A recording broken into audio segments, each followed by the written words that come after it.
La nota se llama Las sobrevivientes de feminicidio se enfrentan a la Fiscalía y al Poder Judicial. Y la tesis, básicamente, de la nota, del reportaje, es que, pues sí, puede ser que en el papel y en la estructura orgánica haya avances.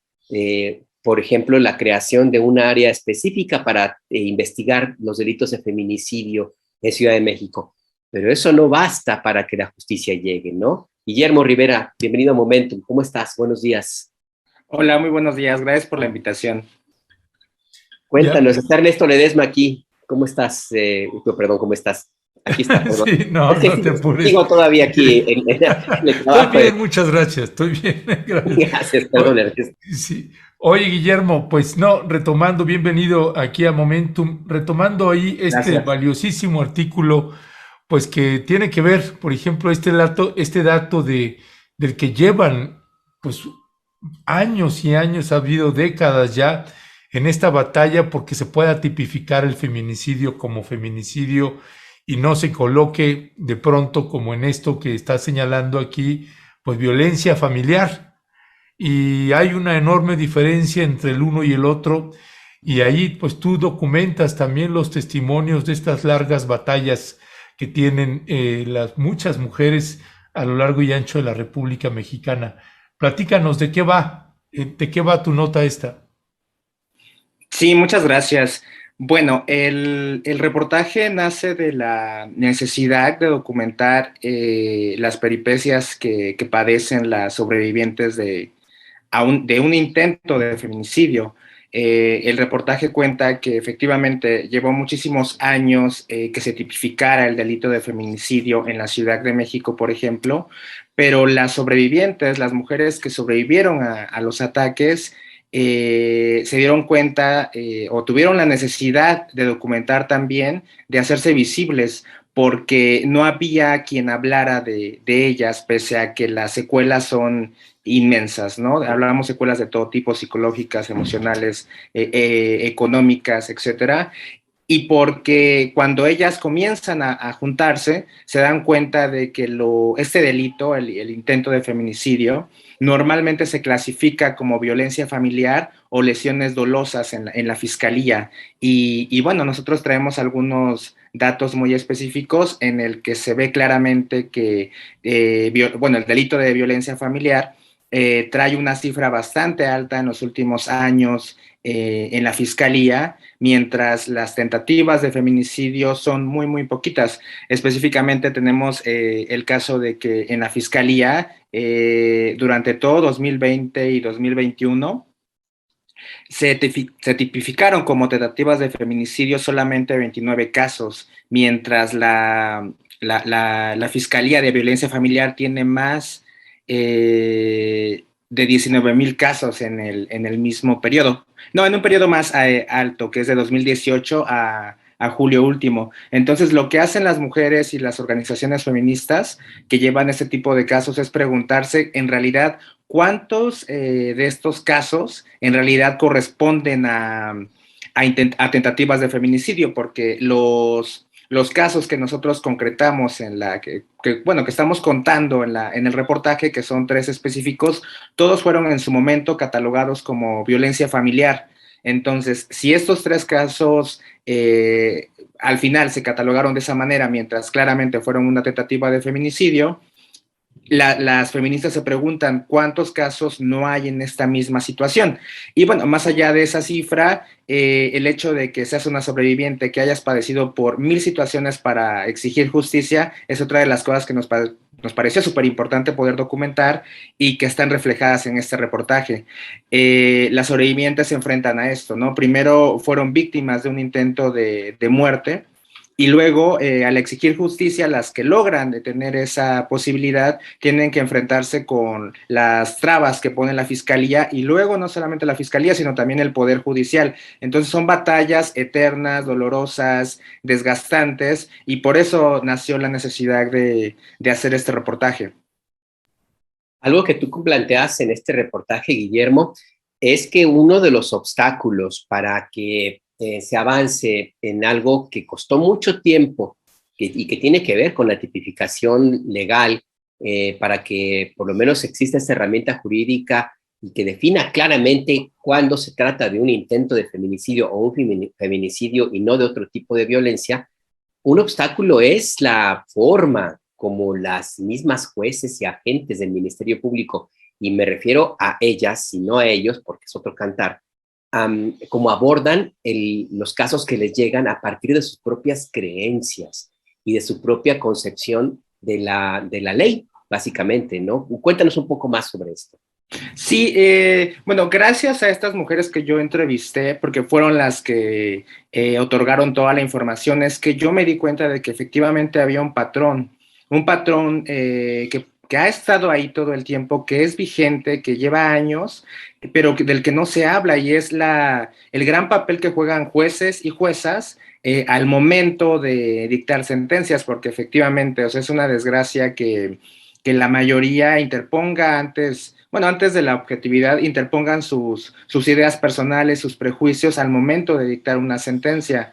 No es descabellado y no es mentira cuando decimos que muchísimas personas que intentaron asesinar a una mujer, sobre todo hombres, han sido liberados una y otra vez. Las mujeres organizadas han documentado en los últimos 3 años todos los hombres que han sido liberados después de haber intentado asesinar normalmente a su expareja, y la verdad es que es una constante. Si ellas no se hubieran tomado la molestia, es que en este caso nosotros, como medio, no nos hubiéramos dado cuenta de que efectivamente es un patrón, es algo que está pasando muy seguido, muy constante, y que no es evidente hasta que no llega un grupo de mujeres y documenta y te da los hechos como tal, ¿no? Porque ellas constantemente se dan cuenta de esta situación. Lo que han hecho ellas últimamente es tomar de manera pacífica la Fiscalía y el Poder Judicial de la Ciudad de México para que se evidencie esta situación, pero es una realidad. Creo que nosotros como personas que estamos en el día a día en ciertas actividades, tal vez no podamos darnos cuenta de que efectivamente esta es una situación que está ocurriendo todos los días.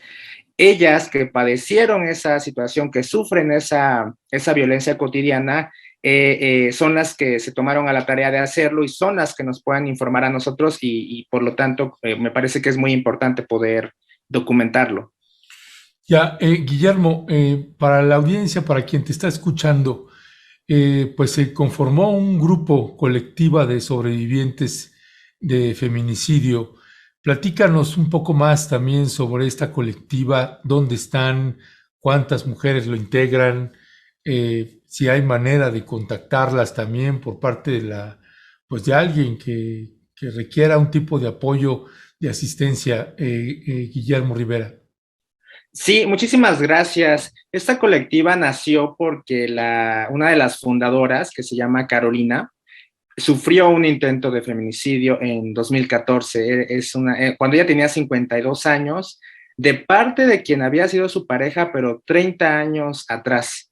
O sea, imagínense, ellos dejaron de verse décadas, una vez se reencontraron, cuestiones familiares, porque tienen una hija, bueno, él ya murió, pero tenían una hija en común, y se reencontraron. Él se portó muy amistoso, muy distinto a como había sido en el pasado, porque ellos se separaron por diferencias de cómo llevar una relación. Y de pronto un día él la secuestra, una cosa que ella jamás imaginó. La secuestra, la tortura, intenta asesinarla, ella logra hacer una llamada, es salvada, tardó añísimos en recuperarse, la terapia, pues imagínense, ¿no? Haber sufrido una situación de este tamaño. Ella se recupera poco a poco, ahorita es una activista muy respetada que lleva es el nombre principal se llama Sobrevivientes de Feminicidio, es una colectiva. En 2018 y 2019, dos amigas de ella, de Carolina, que es la señora que aparece en este momento en una de las fotos, la señora de negro, se percata de que 2 de sus amigas también son víctimas de un intento de feminicidio, y bueno, ella se alarma porque dice, bueno, no solamente soy yo, hay un montón de mujeres que estamos sufriendo esta situación y ya no es la mujer de otra comunidad, de otra parte, o sea, son amigas mías. Entonces, en ese momento hacen esto, ¿no? Fundar esta colectiva porque creen que si ellas están padeciendo esto, seguramente habrá muchísimas mujeres más que lo estén padeciendo y efectivamente ellas se organizan, forman este colectivo que en Facebook y en redes sociales lo pueden encontrar con este nombre, sobrevivientes de feminicidio. Y al instante de que ellas fundan el colectivo, muchísimas mujeres se comienzan a comunicar con ellas. No hay una cifra fija porque esta situación, como hemos platicado, es constante, todo el tiempo se está registrando y cada día más mujeres están solicitando la ayuda. Es una colectiva pequeña, pero se han movido de tal manera que sí han llamado la atención de varias autoridades. Y creo que es bien importante reconocer el trabajo que han hecho, porque gracias a este acompañamiento que ellas han brindado a mujeres en esta situación, es que otras mujeres ya no padecen, ¿no? Las trabas que en alguna vez, pues sí, alguna vez ellas sufrieron. Hacen lo que está dentro de sus posibilidades, pero los casos que pueden acompañar, definitivamente, bueno, me consta de que son acompañados de una manera súper eficiente que desgraciadamente las mismas autoridades no brindan a las mujeres víctimas. Pues sí, así es, ese es el gran problema y por eso la valía de esta historia que presentas en pie de página, Guillermo. Una última pregunta para cerrar de mi lado, nada más una puntualización. Hablaste de una cifra de feminicidios que se investigaron como tal y de una cantidad también de otros que hay sospechas de que efectivamente se trató de intentos de feminicidio, perdón, y que se fueron tipificados como violencia intrafamiliar. ¿Me recuerda la cifra? Y si hay algún argumento con el cual, o alguna apelación, algún movimiento que haya hecho este colectivo para tratar de mover o de entender qué fue lo que sucedió. Sí, bueno, mira, las cifras que nosotros pudimos tener fue a través de solicitudes de información a la Fiscalía General de la Ciudad de México. La Fiscalía entregó que solamente de lo que es 2020 y 2021, clasificó 29 casos como tentativas de feminicidio, pero se contrasta con que tiene registradas 612 tentativas de homicidio de mujeres de enero de 2015 al 18 de junio pasado.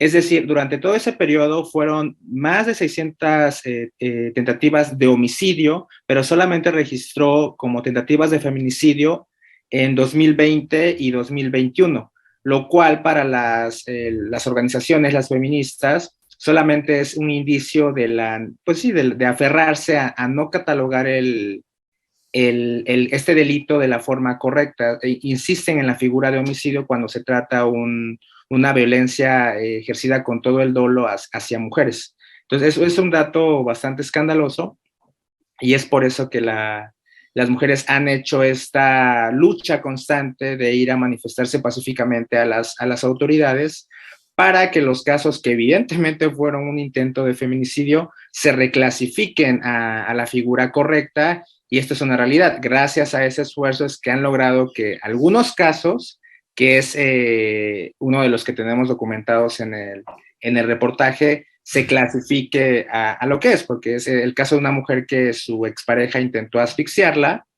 o sea, por mucha suerte que tuvo en ese momento, por un movimiento que ella pudo lograr en ese momento, resbaló la pierna de su agresor y no terminó de asesinarla, estaba a punto de hacerlo, y ella fue a denunciar e insistió mucho en que había sido un intento de asfixia, pero la fiscalía documentó, tipificó como violencia familiar. Imagínense el grado de impunidad. Esa mujer, después de se llama Fabiola, que viene documentado en el reportaje, después de una intensa lucha, logró que su crimen, el crimen que se cometió contra ella, se tipificara como lo que es un intento de feminicidio, pero actualmente el agresor está prófugo porque hasta hace pocos meses el delito seguía como violencia familiar, y como es un delito que no es considerado grave, el juez lo liberó. Entonces lo que ella está ahorita es, pues con toda la razón del mundo, temiendo por su vida, ¿no? Porque si ese señor que después de salir según dice ella, ya le ha llamado para amenazarla, pues piensa, dadas las circunstancias que se han documentado en los últimos meses, que en cualquier momento él puede llegar y puede asesinarla, ¿no? Terminar lo que no pudo aquella vez. Entonces, así de grave está la situación. Ya, pues Guillermo Rivera, te queremos agradecer muchísimo que nos hayas acompañado en esta entrevista. Gracias también por ese trabajo periodístico que estás publicando ahí en pie de página. Y pues ahí seguimos al habla. Guillermo, un abrazo. Muchísimas gracias. Hasta pronto. Que estén muy bien. Hasta luego, Guillermo. Muchas gracias. Cuídate.